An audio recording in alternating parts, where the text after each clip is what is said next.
So, ayan guys, pakita ko sa inyo yung ating ceiling fan. 6 blade siya. So, ayan siya. FS-60. Ano naman siya, kulay white naman yung papakita ko sa inyo. So, pakita ko sa inyo yung tsura talaga. So, siya guys ay 6 blades. So, ganito yung itsura ng ating blades ha. So, ayan na guys yung itsura ng ating ceiling fan na 6 blades. So guys, ayan kung makikita nyo, easy lang yung pag-install ng ating ceiling fan. So, ikakabit lang natin dyan. Easy.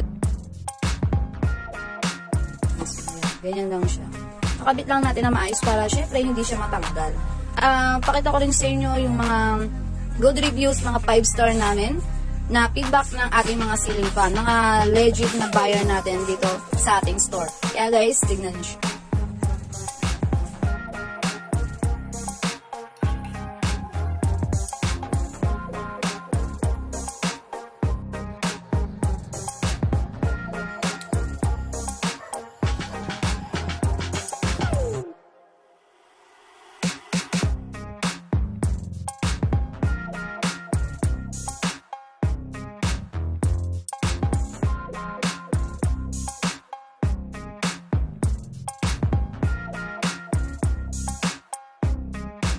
Don't forget to follow po sa ating store. Thank you for watching.